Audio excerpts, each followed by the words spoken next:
लाइफिन के chief economist देबोपम Chaudhary है studio में हमारे साथ। देबोपम, स्वागत है आपका सीएनबीसी आवाज पर। काफी बेहतरीन नंबर्स नजर आ रहे हैं, आपका क्या अंदाजा था? क्या आपकी अनुमान से भी काफी बेहतर दिख रहे हैं ये नंबर?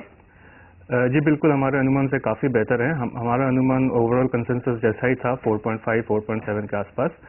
बट आईआईपी के डिबैकल के बाद this is definitely a good news. मुझे जो चीज़ खटकती है अभी भी कि we are still discussing inflation in the range of, जैसे आप आज 3.7 पर मतलब 4 का आसपास आया, तो WPI at 4 and CPI at around 8, जबकि विश्व भर में प्राइस लेवल्स आर कूलिंग। आप अगर कंपेयर करोगे दूसरे कंट्रीज के साथ तो इंडिया से ऊपर इन्फ्लेशन कुछ गिने चुने कंट्रीज में है, जैसे कि Iran, Egypt, Venezuela. Now these countries are in no way in comparison from the GDP point of view with India, but inflation में खाली यही 3 कंट्री है हमारे ऊपर, बाकी सब जगह प्राइसेस कूल डाउन हो रहा है। तो जो भी हम लोग हाई स्टिकी इन्फ्लेशन लेवल्स देख रहे हैं CPI में, even to great extent WPI में, कोर प्राइस इन्फ्लेशन अभी उतना कूल ऑफ नहीं हुआ है, इज प्राइमरीली मैन मेड। ये इसमें ज्यादातर मॉनेटरी पॉलिसीज का ज्यादा कोई रोल नहीं रहेगा going forward, is what my opinion is. लेकिन आप खुद जैसे कह रहे हैं कि 4.5 पौने 5% के आसपास का आपका अंदाजा था, उससे काफी कम का आंकड़ा है। तो क्या लग रहा है, क्या इसे एक ट्रेंड के तौर पर आप देखना चाहेंगे? इतनी तेज गिरावट हुई या फिर ये सिर्फ एक वन ऑफ केस है? किस तरह से देख रहे हैं आप इस आंकड़े? मैं थोड़ा कॉशियस रहूंगा बिकॉज WPI में पहले भी काफी ज्यादा वोलेटिलिटी हमने नोट किया है, और ऊपर से WPI का जो बास्केट है वो आउटडेटेड है। We all know the regular problems with WPI basket.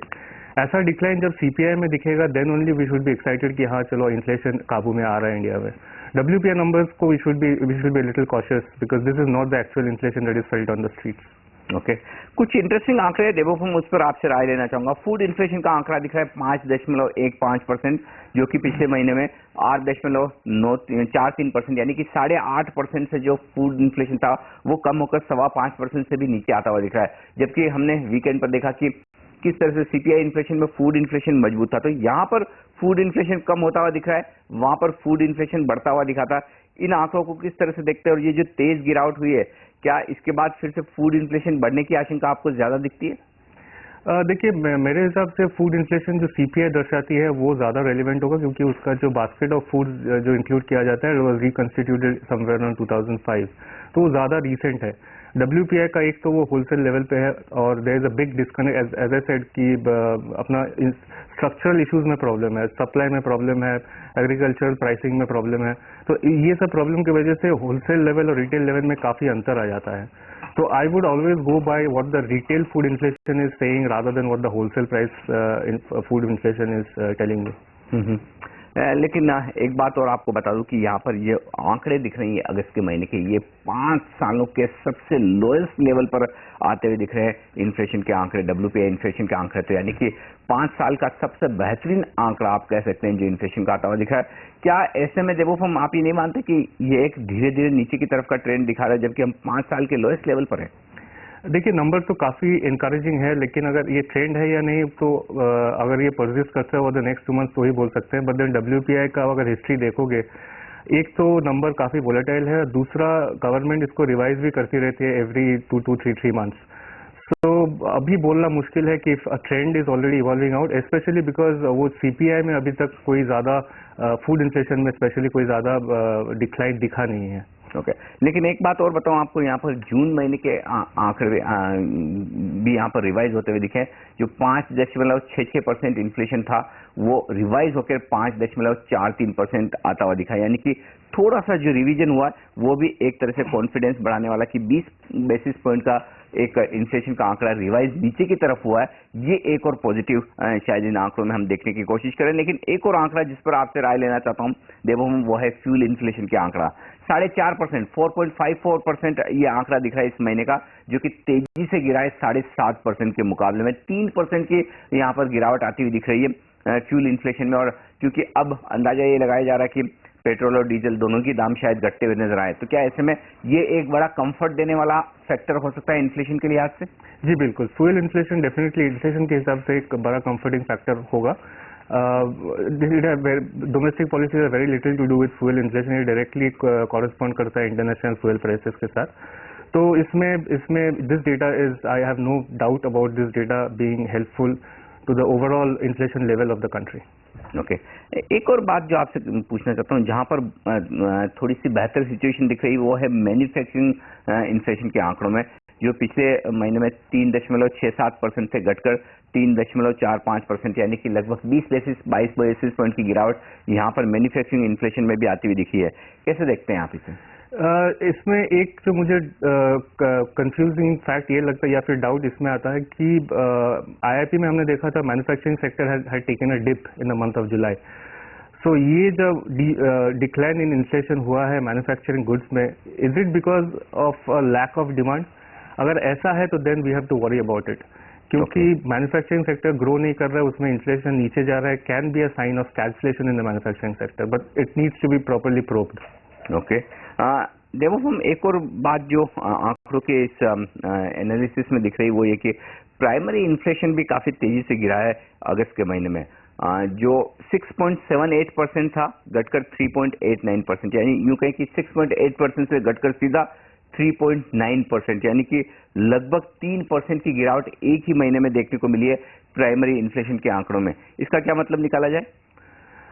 Again, this would be subject to the IIP volatility or seasonal issues. तो IIP हम लोग तो seasonally adjust करते नहीं है, but again primary relates to the basic goods and services being produced in the country like aluminium, copper, etc. उसमें prices नीचे आ रहे हैं, may not be a good news in the long run. इसका मतलब ये भी हो सकता है कि डिमांड नीचे आ रहा है। लेकिन इन आंकड़ों के दम पर RBI क्या एक्शन ले सकता है और इन आंकड़ों को RBI किस तरह से पड़ेगा, इस पर राय लेंगे हम देवोपम से। उससे पहले बता दूं आपको कि RBI governor doctor Raghuram Rajan ने कहा है कि महंगाई दर में उम्मीद के मुताबिक कमी आ रही है और उनके मुताबिक इकोनॉमी में सुधार के संकेत दिख रहे हैं, लेकिन अभी भी काफी कुछ करना बाकी है। Inflation is coming down. That was the news on Friday, and this is consistent with our forecasts. And I'm glad that it's staying with our forecast. The bottom line, macro indicators are improving, but still have some way to go before we can declare that we are out of the woods. I'm hopeful that it's only a matter of time. Okay तो ये राय आती हुई यहाँ पर inflation में कमी की उम्मीद कर रहे हैं RBI गवर्नर। लेकिन देवोपम, सवाल आपसे यही है, क्या इन आंकड़ों से RBI गवर्नर को कंफर्ट मिलेगा या फिर अभी भी और इन आंकड़ों में कमी देखना चाहते हैं? कौन से वो लेवल होंगे जहां पर उन्हें लगता है कि अब इन्फ्लेशन काबू में आता हुआ दिख रहा है? यहाँ पे 3 एस्पेक्ट रहेंगे मेरे हिसाब से। RBI जो स्ट्रिक्टली आजकल फॉलो करता है वो CPI लेवल है, अर्बन एंड रूरल बोथ। तो CPI में एज यू सेड ज्यादा कोई डिक्लाइन तो अभी भी दिख नहीं रहा है, food inflation is still high and there is a lot of volatility there.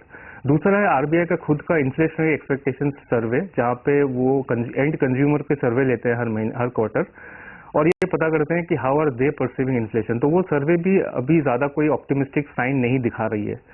तो ये 2 पॉइंट के हिसाब से मुझे नहीं लगता RBI is going to take the WPI numbers of this particular month on the face of it. RBI भी रुकेगी 1-2 महीना और तीसरी बात ये है कि RBI also realise the fact कि the inflationary conditions that is there in the country, जबकि ग्लोबली एज आई सेड ज्यादा inflation is no longer a problem, is mostly because of structural issues. So the new government needs to implement all the agricultural reforms that they have been talking about, जैसे कि supply bottlenecks हटाना, storage issues solve करना, transport system regulate ठीक करना, improve करना, और agriculture pricing में और ज़्यादा transparency लाना। जब तक ये नहीं होता तो RBI won't be in a comfort zone to bring down or experiment with rates.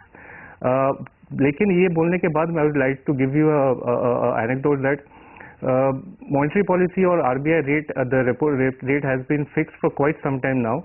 Despite that, we have not seen any significant downtrend in inflation. ये direct एक proof है of the fact that the inflation that we see now has little to do with economic factors but man-made factors which can only be addressed by fiscal policy reforms, especially reforms in the agricultural sector. Okay.